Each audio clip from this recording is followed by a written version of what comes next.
Et on termine cette édition avec notre rendez-vous avec l'advisor Hervé Lejouan. Bonjour Hervé. Merci d'être avec nous aussi régulièrement. Aujourd'hui, vous allez nous parler d'une pépite française, donc on aime bien, ça déjà, ça commence bien, dans l'informatique cognitive. Mais alors, rappelez-nous, l'informatique cognitive, qu'est-ce que c'est exactement ? Alors, l'informatique cognitive, ou le cognitive computing en anglais, ça vise à reproduire en fait le fonctionnement d'un cerveau humain à partir d'un programme informatique. Alors, pour ce faire, elle s'appuie à la fois sur l'intelligence artificielle, les sciences informatiques, mais aussi sur les sciences cognitives, qui sont une discipline scientifique qui a pour objectif de décrire, expliquer et simuler en fait les mécanismes de la pensée humaine, animale ou tout autre système complexe. Donc cette discipline, elle utilise des données qui proviennent de neurosciences, des neurosciences, donc que ce soit de la psychologie, de la linguistique, de l'anthropologie, de l'intelligence artificielle ou de la philosophie de la cognition.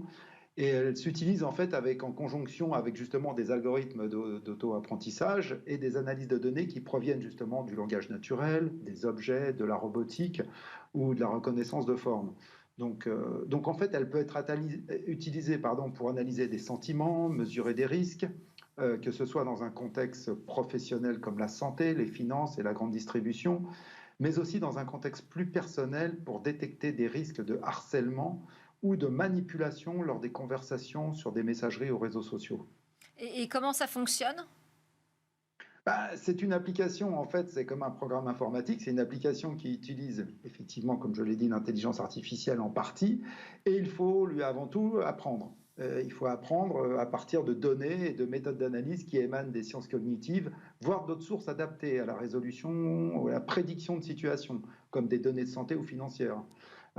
Donc ce programme informatique, il doit pouvoir s'adapter, interagir avec des individus, parce qu'il peut être en temps réel aussi, ou d'autres systèmes, il doit être contextuel à un instant T, itératif aussi, parce qu'effectivement, il doit apprendre de ce qu'il a fait auparavant, et puis au final, il pourra être utilisé dans un nouveau contexte, parce qu'il va utiliser aussi la mémoire de précédentes situations. Donc c'est vraiment un programme informatique, au final, ça s'exécute sur un ordinateur, ou un serveur, ou un mobile, en temps réel, ou en tâche de fond pour analyser une situation, prédire des conséquences potentielles ou un état particulier et générer bien entendu des conclusions ou des actions. Et alors parlez-nous de cette pépite française là que vous avez repérée dans ce domaine. Oui, donc Aeteos, en fait, Aeteos, c'est une société française qui a été créée en 2016, qui a développé justement une nouvelle génération d'informatique cognitive après 7 ans de recherche et développement, en fait, dans les neurosciences. En fait, les fondateurs de cette société, ils sont issus du CNRS et de l'AFORIA, et sont des spécialistes de la psychologie cognitive d'un côté et de l'intelligence artificielle de l'autre.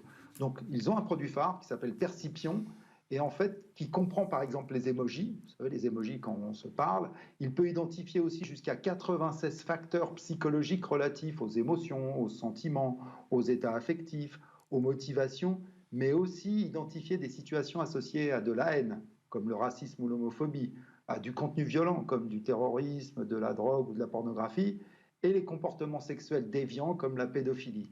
Donc, à titre d'exemple, leur technologie, en fait, elle est parfaitement adaptée aux nouveaux enjeux aujourd'hui du trust, ce qu'on appelle le trust and safety, hein, qui, en effet, elle peut s'intégrer dans n'importe quel outil de messagerie instantanée, pour donner un exemple concret, ou un réseau social grand public, pour analyser en temps réel, en fait, des conversations et des contenus et détecter des comportements typiques d'abus ou de harcèlement sur des enfants ou des femmes, par exemple, hein, dans le but de prévenir et d'éviter tout passage à l'acte. Donc, ils peuvent intervenir au milieu pour détecter, éventuellement arrêter la conversation ou autre.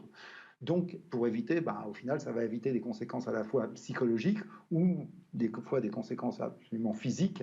Donc, ils collaborent d'ailleurs sur ce sujet-là avec les autorités françaises et européennes, parce que ce sont des sujets, effectivement, aujourd'hui hautement importants.